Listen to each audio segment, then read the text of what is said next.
What is it that you are practicing on an ongoing basis that you are keeping active in your vibration? Because whatever it is, eventually becomes not only an active vibration, it becomes a dominant vibration on those subjects. And whatever is the dominant vibration within you, in other words, whatever you've practiced the most, is what becomes your point of attraction. And then it feels to you like somebody else must be doing this to you because you would not do it to yourself. And we say nobody else can do it to you. You are doing every bit of it to yourself by practicing thoughts. So, we call this gathering for years the science of deliberate creation, because we wanted you to get the sense of practicing thoughts deliberately. We wanted you to get the sense of making a decision of how you want to feel and choosing thoughts that line up with that. Recently, we have begun calling this gathering the art of allowing, because we wanted to put emphasis upon using your guidance to allow the well-being that you've already been asking for. But both parts of it are important. You came into an environment of contrast because you wanted your personal preferences to be noted. But then you must reach the place where you decide that you will become a vibrational match to your own vibrational outpouring. And so, art of allowing it is. Art of allowing all of the things that you've been asking for to come easily into your experience, which in very simple terms means the art of finding thoughts that feel good about subjects that are important to me, in order to allow myself to be a vibrational match to those things I'm asking for. So if there is anything in your experience that you've been desiring that isn't showing up as quickly or as fully as you'd like it to, it is for one reason only. You're giving too much attention to what is and not enough attention to what you would like to be. Now there are two ways around this. You can take that subject like a bull by the horns, and you can force yourself to think thoughts about it that feel good when you think about it. Or you can just choose some thought that you already feel good about. In other words, you do not have to wrestle to the ground the thoughts that don't feel good and turn them into better feeling thoughts. In fact, that's a really hard way to go. Instead, you can choose thoughts that already feel good, give more attention to those thoughts until your dominant vibration becomes one of well-being. In other words, you could have huge financial debt. You could have financial agencies beating on your door. You could have a telephone that you never answer because you're afraid of who might be there. You could have fear in your heart about your financial situation. And you could say today, I'm going to give as little attention to this as possible while I focus upon the new love of my life, or while I focus upon my new dog that I'm going to take to the park every day and have a nice run with, or while I get a new computer program and give it my undivided attention while I learn all of the positive aspects of it. And as you distract yourself from the vibrational trauma around finances, you will allow a release of that habit of vibration and put yourself in an environment where you will then allow Source to deliver to you what you've been asking for and what Source has been attempting to deliver all along. In other words, you just got to stop resisting in order to let the well-being in. Humans have a hard time with that because you do not understand sometimes who you are. You do not understand the blessed beings that you be. You do not understand the love that is offered to you constantly. You do not understand the perfection of your being. You've become self-critical and self-judging in your attempt to be better.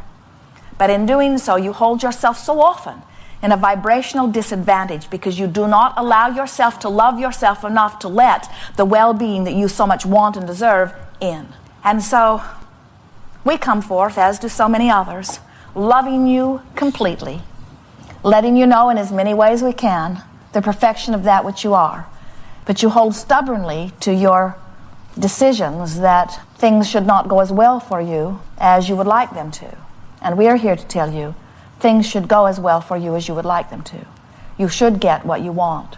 You are leading edge creators with the energy that creates worlds pouring through you, with a guidance system that is there to keep you connected to the energy that creates worlds.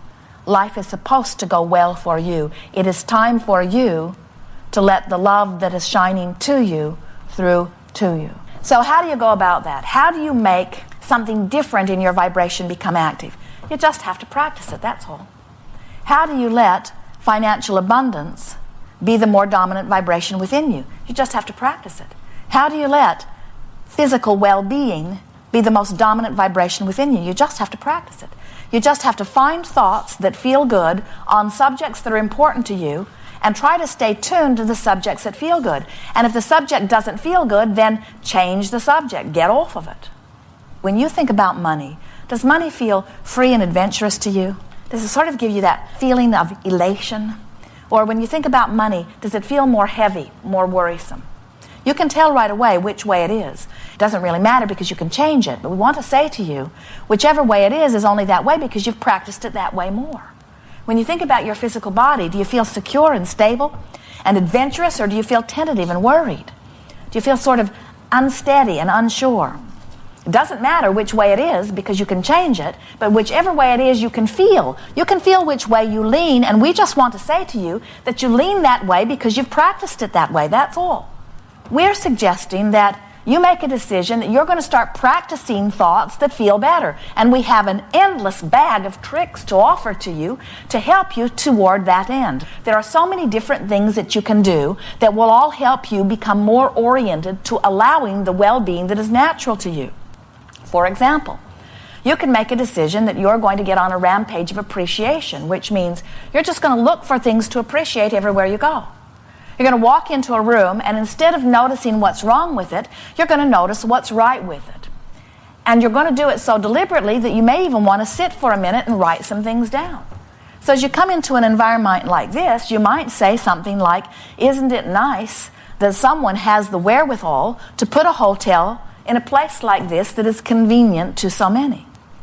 And isn't it nice that they are financially solvent enough that they can keep it open and keep it staffed? Isn't that a nice thing? Isn't it wonderful that somebody took the time to make it beautiful and to get electricity into it? And isn't it nice that there is some electrical company that keeps the electricity coming? Isn't it nice that there are roadways that bring us here? In other words, isn't it nice that the chairs are comfortable and steady and clean? Isn't it nice that we have this environment where nobody's beating on the door, nobody's demanding to know what we're talking about in here?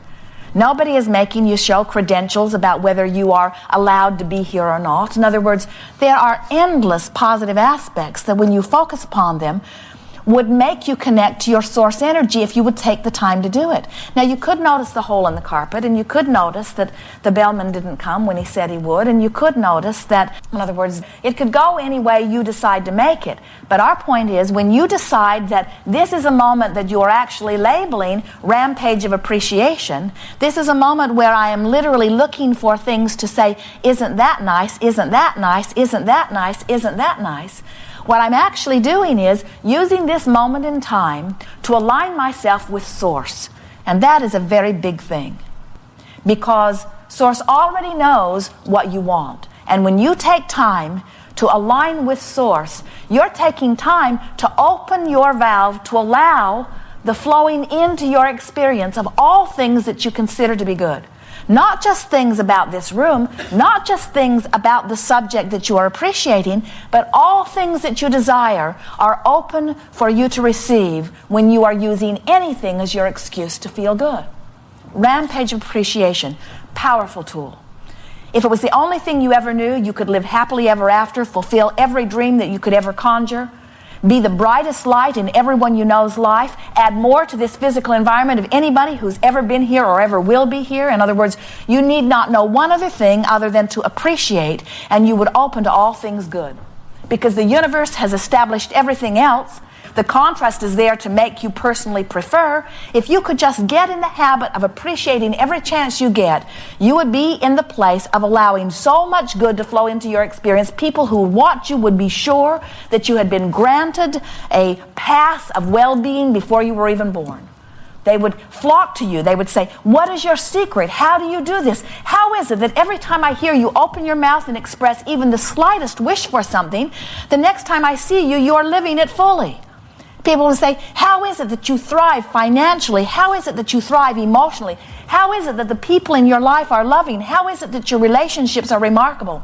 How is it that the physical accomplishments are so massive? How is it that one wee person lives so big, so fantastic a life?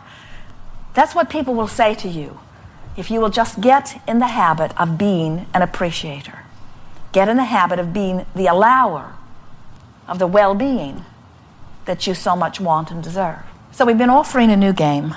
We're calling it virtual reality, where for no good reason at all other than to feel good, which is the biggest reason of all, you just find some little snatch of something to think about it and make it as lovely as you can. Sort of like you're directing a movie. You say, what is the place I would most like to be for the next 30 or 60 seconds in my mind? Where would I like to be? And how would I like it to feel? And who else would I like it to be there? And the whole point of it is just to conjure a feeling of well-being. Now, this is not a better exercise than a rampage of appreciation. It's just a different exercise. It's not a better exercise than meditation, which is a quieting of mind and a releasing of resistance. It's just a different exercise. It's just another excuse in your bag of tricks to let this be a moment of allowing the well-being in rather than resisting it. It's sort of diversion from what's troubling you, because attention to what's troubling you holds you in that place where you don't let solutions in. Another game is, wouldn't it be nice if? Wouldn't it be nice if we would have wonderful weather for the drive that we're making today or tomorrow? Wouldn't it be nice if we got inspired about where to have lunch and discovered something really good and different to eat? Wouldn't it be nice if? Wouldn't it be nice if all of the dollars that I could ever spend would flow to me easily? Wouldn't it be nice if I could really get organized and utterly happy in my home environment? Wouldn't it be nice if? It's a wonderful game. But when you jump into the wouldn't it be nice if game, without having practiced or conjured deliberately, sometimes when you're deciding wouldn't it be nice if, you jump right into the yeah, it would be nice, but it's not really like that. So the wouldn't it be nice if game starts out nicely and turns into my life would be a lot better if you would do something different than what you are doing. So the game of virtual reality is to prepare you for the wouldn't it be nice if game. The game of virtual reality is the game where you get to choose everything. You get to choose everything, and so there's no reason to ever bring elements in that aren't nice when you bring them there. Many begin it and don't stay with it. But as you practice it for just a little while, what begins to happen is you begin to develop a vibrational propensity for thoughts that feel good, that then carry you through a lot of other games that you might play. You're going to reach the place by deliberately applying some of these exercises where things that have been bothering you don't bother you anymore because they're not so vibrationally active within you. And because they're not so vibrationally active within you, law of attraction is not going to match you up with them. You could have someone in your life who's very close to you, somebody that you see on a pretty regular basis, and the two of you could have developed some personality characteristics where you don't get on all that well. And as you begin, when you're not with them, deliberately choosing some other thoughts and holding them in your vibration, what will begin to happen is the universe will line you up with them differently, because no person, you included, is always the same. You have these vibrational currents that are flowing through you, and law of attraction always matches you with the vibrational current that is most dominant within you in any moment. So to take this to a really powerful extreme, let's say that you all are moving through the streets immediately in the vicinity of this hotel. And out there, moving around there with you, are two in different vehicles, very agitated, very angry serial killers who just happen to be in this vicinity while you are all here. But because you are feeling good, you're on your rampages of appreciation, you meditated, you've been making your list of positive aspects, you're tuned in, tapped in, turned on, you're doing virtual reality, you're feeling pretty darn good. And so you're out there moving around, and law of attraction would never put you in vibrational proximity of these with negative intent. It could not